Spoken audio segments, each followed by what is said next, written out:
बिस्मिल्लाहिर्रहमानिर्रहीम। मोहतरम सामीन, वोट को इज्जत दो से बूट को इज्जत दो का एक सुनहरा सफ़र। जी हाँ, मैं बात कर रहा हूँ पाकिस्तान मुस्लिम लीग की 2/3 अक्सरियत के साथ 2013 का इलेक्शन जीतने वाली हुकूमत एक मजबूत तरीन हुकूमत समझी जा रही थी। अदारों के साथ इख्तलाफात उनके सामने आते रहे।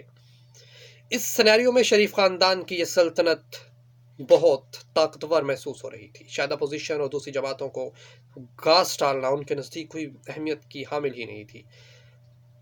इस पूरे सिनेरियो में अगर देखा जाए तो उनके हाथ से जब इक़्तिदार छिना, ख़ासतौर पे मियाँ नवाज शरीफ साहब जब इक़्तिदार से दूर हुए तो उन्होंने वोट को इज़्ज़त दो का नारा लगाया। ये नारा इतना पॉपुलर हुआ कि ट्रेंड बन गया। सोशल मीडिया पर इसके ट्रेंड चलने लगे।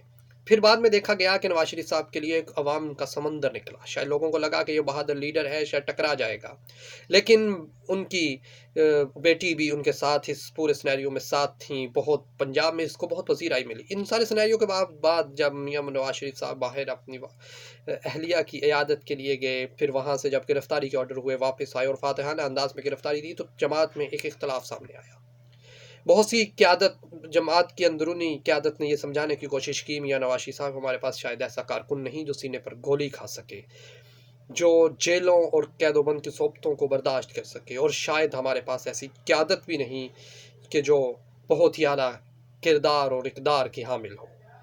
हमारा कैरियर करप्शन से आलूदा है, हम इस्तकामत के रास्ते को कभी भी अपना नहीं सके। लेकिन मियाँ नवाज शरीफ साहब ने वोट को इज्जत दो का नारा लगाया, जेल भी गए, एक तवील जेल काटी। फिर वही हुआ जिसका सबको अंदाज़ा था कि वोट को इज्जत दो का सफ़र फिर इस तरह अख्तिताम पसीर हुआ कि डायरेक्ट वोट को इज्जत दो से वोट को इज्जत दो में कन्वर्ट कर दिया गया।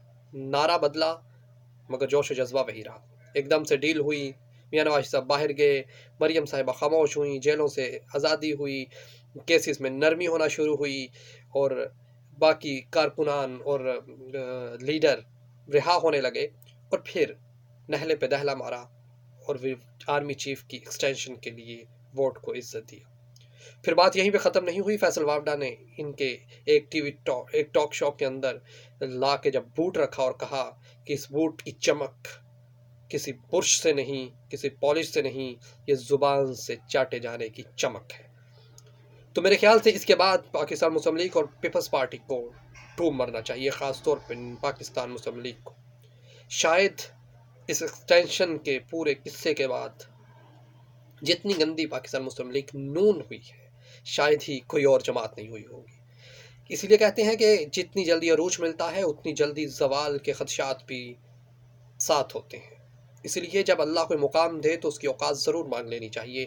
मियाँ नवाज शरीफ साहब ने वोट को इज्जत दो से जितनी मोहब्बत हासिल की थी, वोट को इज्जत दो से उतनी नफ़रतें समेट ली। अब मियाँ नवाज शरीफ साहब को सोचना होगा कि इस जलालत को वो धोने के लिए क्या करेंगे। फ़िलहाल तो अभी हमें यही नज़र आ रहा है, मुल्क के अंदर बूट की तौकीर सलामत है और वोट की तौकीर मजरू हो चुकी है।